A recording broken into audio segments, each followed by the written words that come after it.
Welcome to the Best Voice Actor category at the RNA Awards, where we recognize the talented voice actors who bring anime characters to life. One of the most crucial components of any anime production is the voice acting. They can bring characters to life, imbue them with personality, emotion, and depth. Without skilled voice acting, even the most visually stunning anime can fall flat. Here are your nominees for Best Voice Acting in 2022. 結構です。まあそう言わないで、煮卵美味しいよ。はい、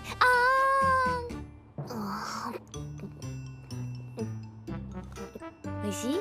美味しいです。はい、美味しい。同じになりましょう。バンド活動していくならメンバー個人のアカウントあった方がいいと思うし。お父さん、私がアカウントなんて持ったら。お前は、つまりその恋愛経験はなんだお前。何それ。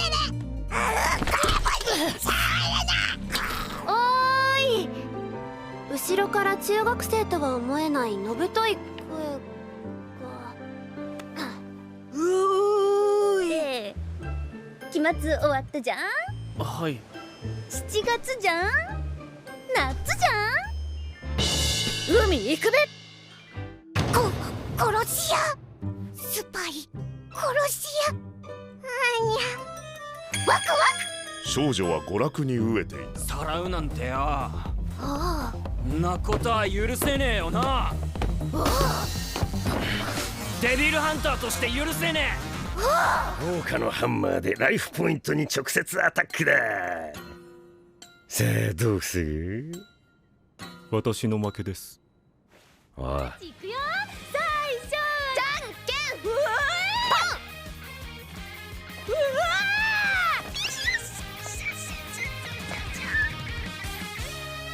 君が持ってきた。 Your winner in voice acting is Anzai Chika as Nishikigi Chisato. Your public winner is Aoyama Yoshino as Goto Hitori. Joining me to talk about voice acting is a voice actor. How fitting. This is Megan Shipman. Hello. Hello. She's a repeat guest, and we are very happy to have her back, especially with such a busy schedule. Yeah, I think this is what, three years maybe?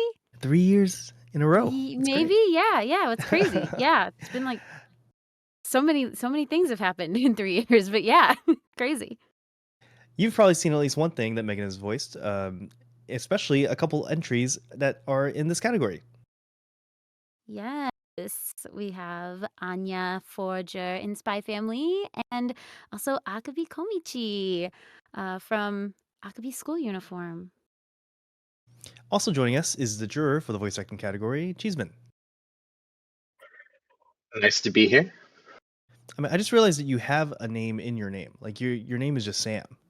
Should I be calling you Sam? Yep, Sam works. Sam is my first name. I see. And you just like cheese. Anyway, before we jump into the entries themselves, I just want to add a quick general question for you, Megan, because it's always great to talk to you. Sure. If you take a look at pretty much any voice actor's repertoire, yours in particular as well, it's always so interesting seeing just how varied everything is, right? So you play such a variety of roles, even on this list. So you play a schoolgirl, and you also play like a child. So Yes, a baby. I just wanted to see what your approach is when it comes to kind of designing and developing how you would voice a particular character. Like, is there like 5 different iterations you go through? Is it something you refine over time, or what?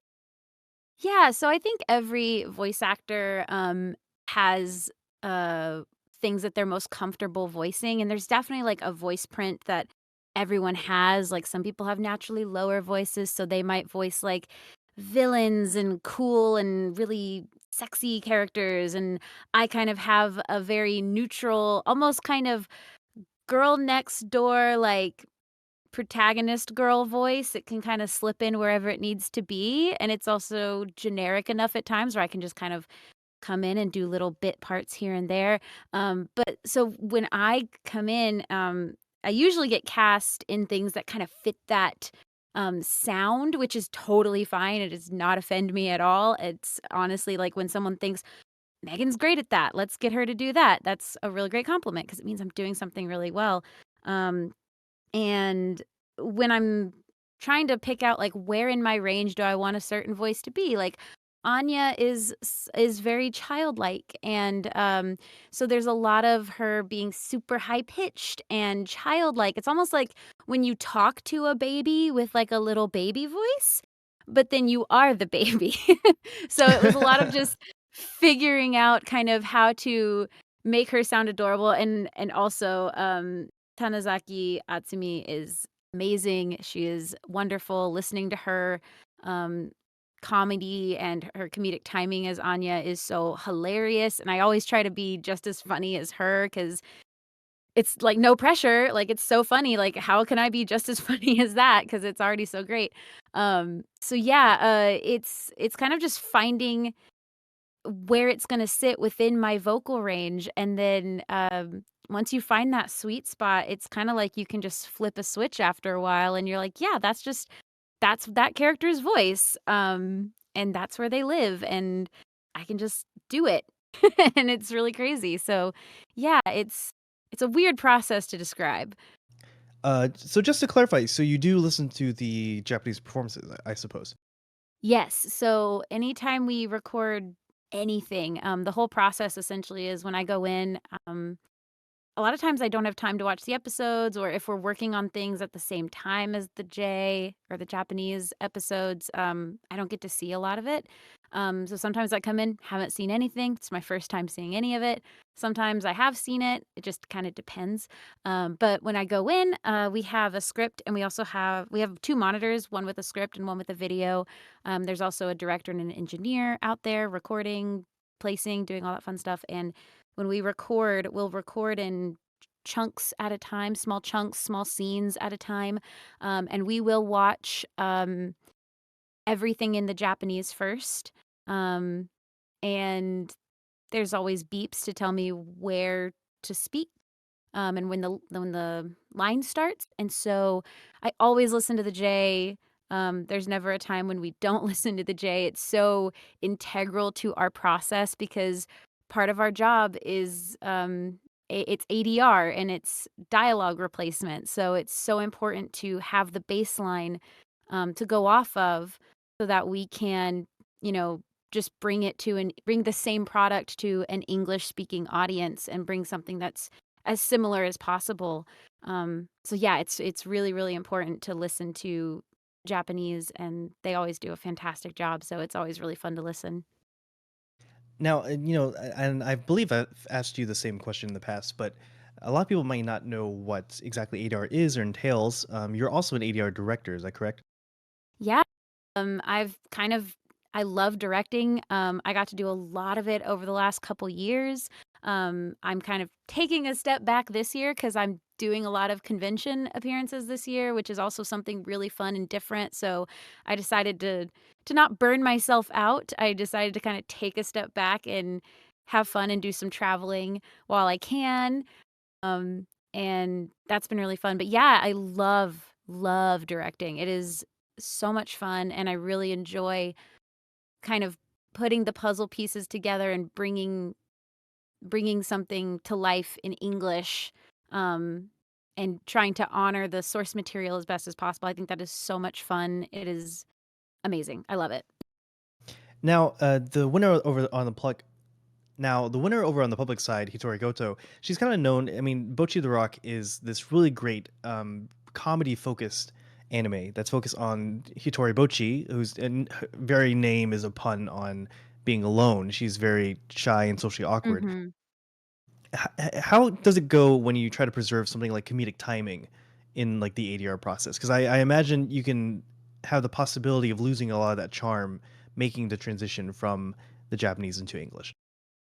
I will say it can be difficult, and that's I will say just Anya is so comedic, so I'll use her as an example. Um, a lot of times it's so nice watching the Japanese performances beforehand because you can see what they're thinking and what their end product is, and it's hilarious, and Anya's hilarious. So a lot of times it's really helpful to, and it's still important to get actors in your show that can be funny, and that's why I always feel a lot of pressure when I record as Anya, because it's kind of like, "Oh my gosh, she's so funny. I hope I can be funny like her." Um, but it is important to have people that can do that and can be funny and kinda just let go, especially with Anya. I kinda just have to be like, "Well, I'm just gonna sound stupid," and because that's kind of the funniness of her is she does silly things, because she's a kid and she really doesn't care, about what other people think or are saying, or she just does her own thing.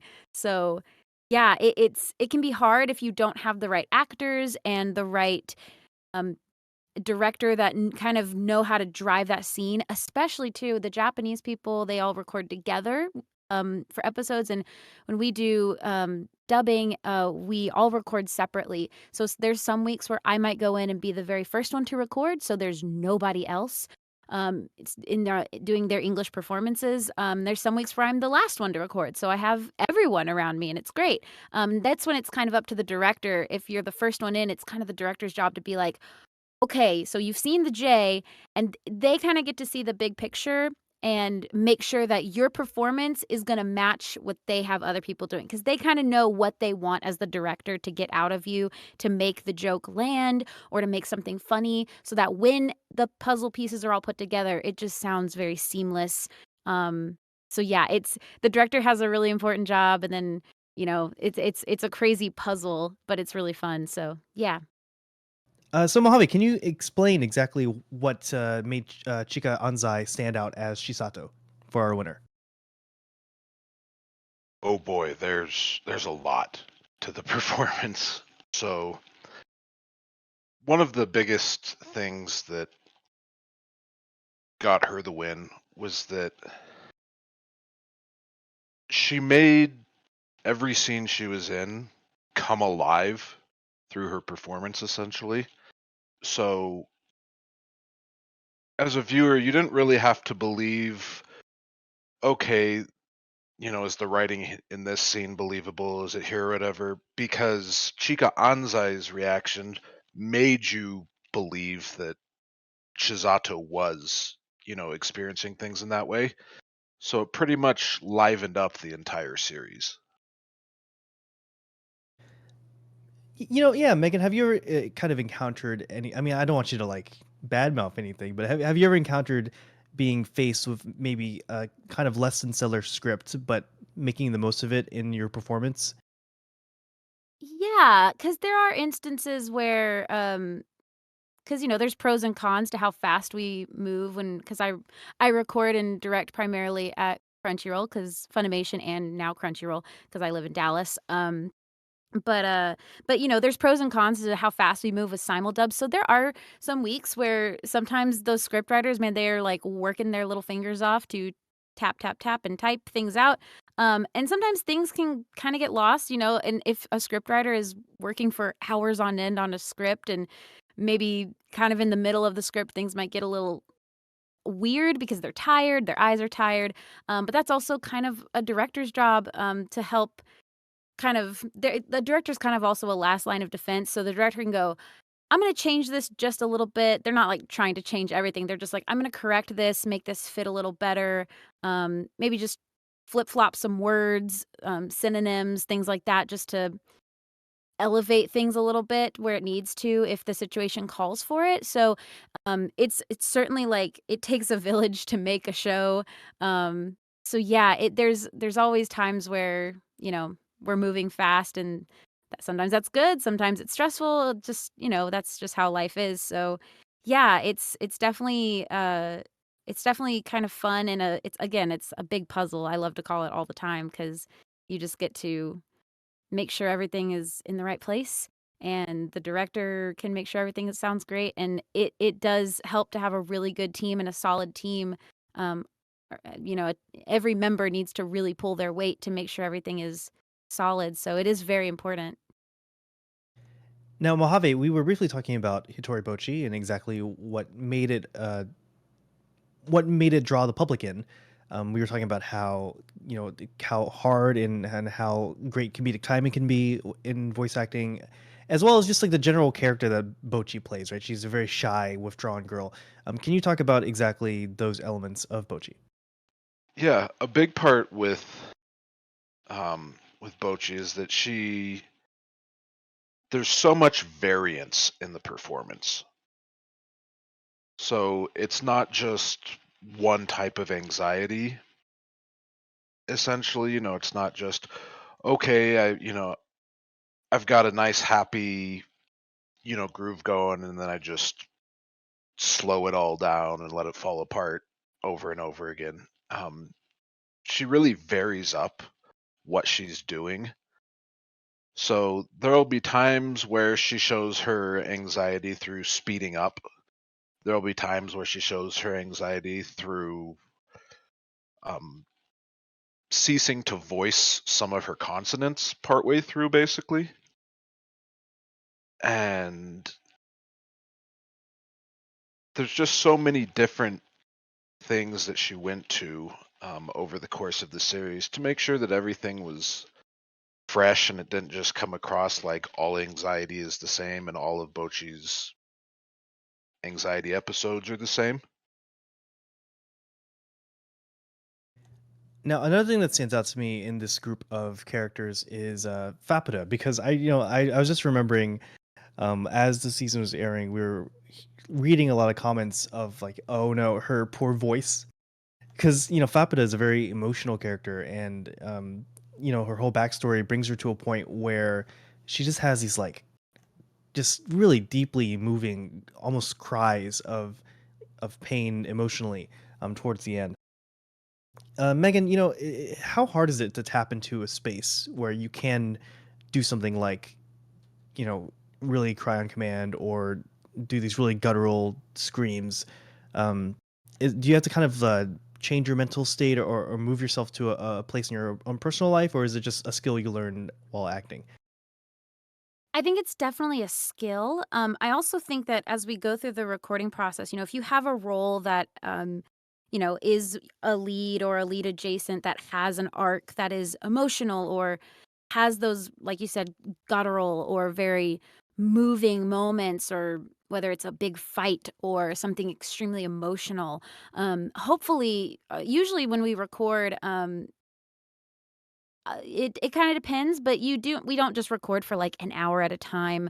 We're usually there for a few hours at a time recording things, and we do split things up over multiple days if we need to for vocal health. But for the most part, you're there kind of going on this gradual journey through this arc, either whether it's the course of a couple episodes, so maybe you're doing it for a couple of weeks and you're building up to this moment, um, or even in if there is a big moment in an episode, so you do have this buildup of, you've been acting and you're slowly building up. And I will say, when we do these big emotional things or a big fight scene, um, it is a thing where we will record, like maybe we'll watch as many cues as we can so that we're not just like breaking it up and breaking up the emotion and just stopping and starting and stopping and starting, because we want to, as an actor, you want to give that whole performance as a whole, and then maybe go in and clean some things up for like lip flaps and technical things, but you don't want to break up all the emotion. So a lot of times we'll try to record it all in one big chunk so you can really just act and do it. And voice acting and doing dubbing in particular is a little trickier because you have to also match and have timing. And hopefully, again, if the writers have done a great job, as they normally do, the lip flaps are already kind of taken care of and the timing is great, and you can just do it as it's written without really thinking about it. And it's also definitely a skill where you do need to have those acting chops to do that in general. So it's definitely really, really important to hone that skill as an actor, because even though we are doing dialogue replacement, and we are basing our performances off of, again, a pre-existing media from Japan, we still have to do it and do it. I mean, just as extreme as them and just as big as them. So it's really cool to get to do that. So it's a cool thing to do. Yeah. I mean, it definitely sounds cool, and it totally makes sense that you wouldn't want to break up. I guess you almost enter like a sort of flow state, right? So like while you're in the flow, you just kind of want to let it ride, Yeah, and then there's definitely like a system that's very systematic. We preview things in the Japanese, and then just say, okay, now do those things we just watched, and then we place them, and then we check them. So you do get into this flow and this pattern of like preview, record, double check, preview, record, check, preview. So you do kind of get in this flow, and then yeah, we definitely always try not to break up those big moments. Like if there's a lot of, even though it might be a lot of screaming, and that's why as an actor, I have to tell myself, well, I got this much screaming on this page to do. We're gonna do all of it in one go. I don't want to have to scream 5 times, so I'm gonna go for it and give it 110%, so that hopefully I don't have to do it 5 times. of And course.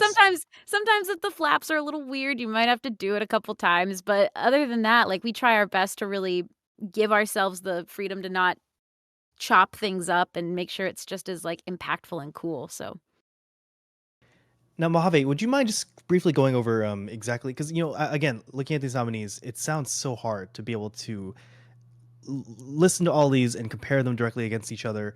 What were you looking for exactly, and how did you end up at this ranking? Oh boy. So the big part is that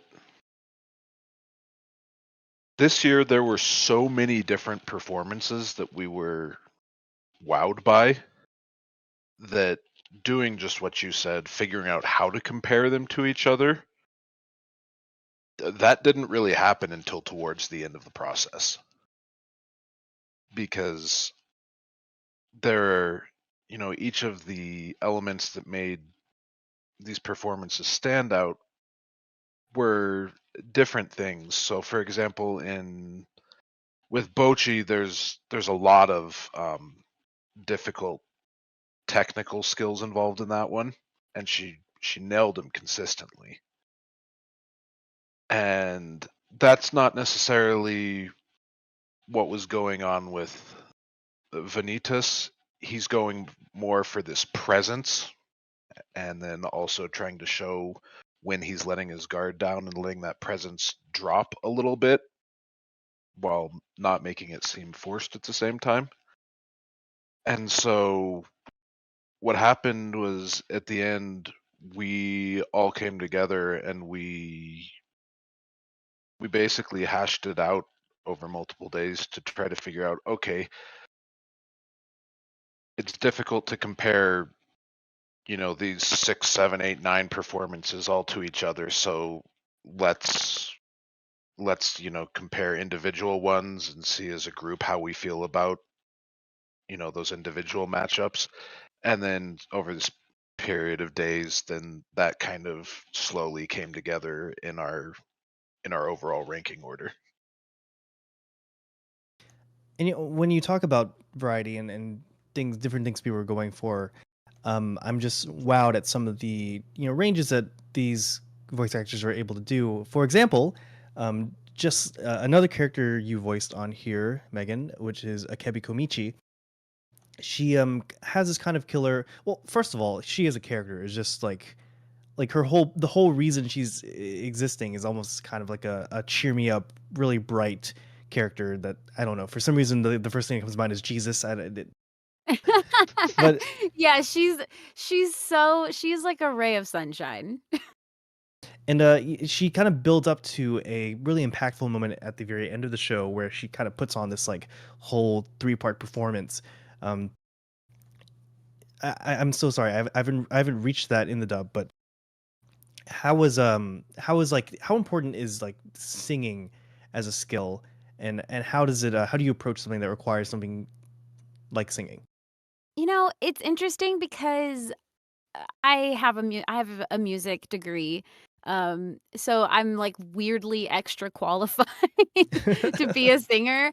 But also, I think to do acting, I don't think singing is necessarily a requirement. Like if you're not good at singing, you're probably not going to be good at this. I think singing though is I think I've noticed a lot of transferable skills between the two mediums of doing this ADR dubbing with singing. There's a lot of rhythm, there's beeps. I have to know when the beeps come in. I have to listen for timing and a lot of things. There's a lot of weird transferable things that I've noticed over the years that at first I really didn't think it would have anything to do with it. And then also, there's so much music in anime nowadays that, and even if you can't sing, it's okay. There's always someone that's like, well, we can get someone that sounds like you to sing. Like it's okay. You don't have to sing.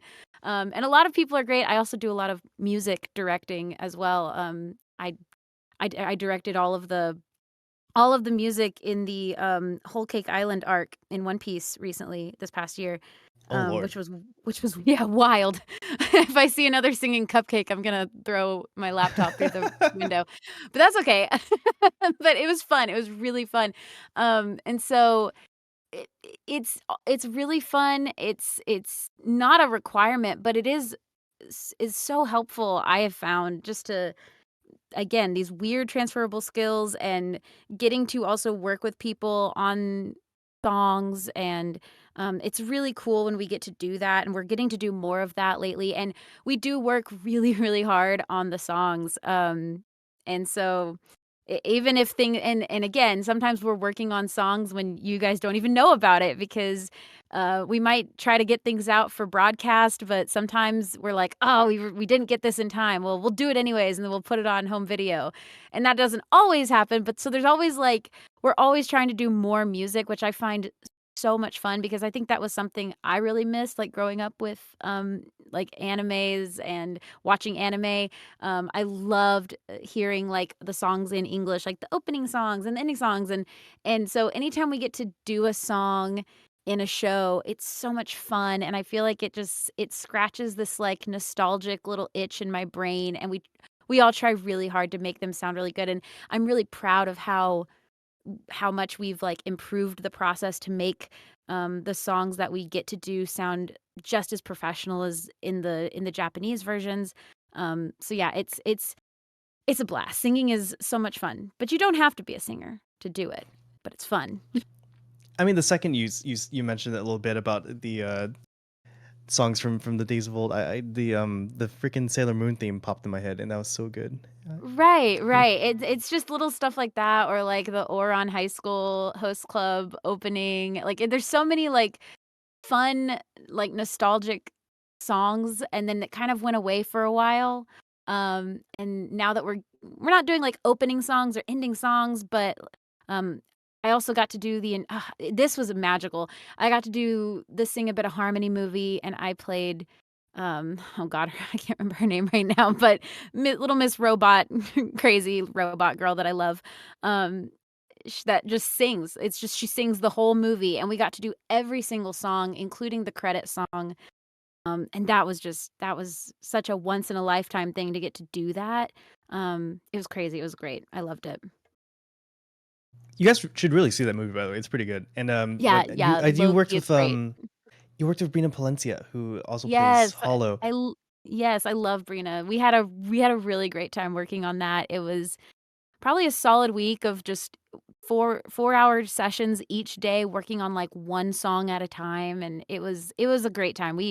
And again, it was kind of during COVID still, so I just was like in a studio by myself, and Brina was remote, and the engineer was remote. So, but I was like in a studio. So like it was, but we still had like the best time. It was so much fun. It was great. Now, Mojave, while you were listening to these performances, because obviously, so the way that the jurors kind of create these lists in the first place is that they like sample a large variety of shows. The public will vote using a popular vote on 4 of them to add, and then they add their own 4. So while you were doing this kind of picking out process, Mojave, was there kind of a standout or anything that was surprised you, like you didn't expect was going to be good, but ended up placing pretty high? I mean, to be honest, some of these kind of make me confused. So like, say like Marin Kitawa, right? To me, she's kind of just like kind of a basic, like kind of goody two shoeisy kind of character. But she ends up breaking forth on the jury side. Was there anyone like that for you? Yes, so there were multiple that I can say personally that when I came into the process, I didn't have on my radar initially. And then when as we got further in and I checked out some of the other ones that had been shortlisted and things like that. Kurokawa in particular from Sabakui Bisco. That was a huge surprise. Especially because he has, unlike most of the other finalists on the list, he's not voicing a protagonist. He's voicing an antagonist who's only on screen for a portion of the time, basically. And so as we saw it, we were just so impressed by how commanding his presence was through his performance that even when he was off screen, you were still thinking about, okay, what is this guy scheming? What is he up to? What strings is he pulling in the background as these events are going on where he's not even on the screen right now? All right, thank you for that. Now, when trying to decide between, because you have two characters from the same show here, you have the two leads from Liko Rico, Chisato and Takina, but Takina is like kind of much lower. Also, I have to make sure that's actually Takina because I don't know her actual full name. What made you choose Chisato over Takina? Like, is that the right Takina? I'm thinking. Yeah, it is. So that one was unanimous. That Chisato, her presence once again in every scene she's in was just, that is a large part of what made the show work in the first place. And then there are also things that Chika Anzai did as Chisato that really just went above and beyond. So there's the train feeding scene, and she is nailing absolutely every sound of, okay, this is what it sounds like when someone's talking while chewing out of this side of their mouth. This is what's happening when they're partially swallowing while talking, so on and so on. And Chika Anzai absolutely nailed every little bit of that. And that's something that she kind of had throughout her entire performance, is that she'd bring in these tiny little mannerisms to make the nuances of every scene she was in really pop and be believable. Chisato within the context of Liko Rico is also kind of a unique character, right? So if you take a look, so Liko Rico is very much kind of like a buddy cop sort of thing, where Chisato plays the kind of loose and free cop, and Takina is the kind of more reserved but opens up over time.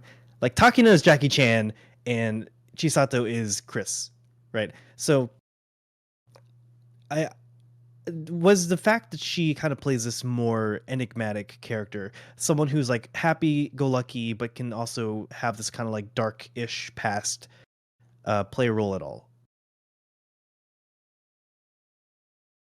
I think her versatility was a big part of what got her the win. We were quite impressed that she didn't play it just as a straightforward trope.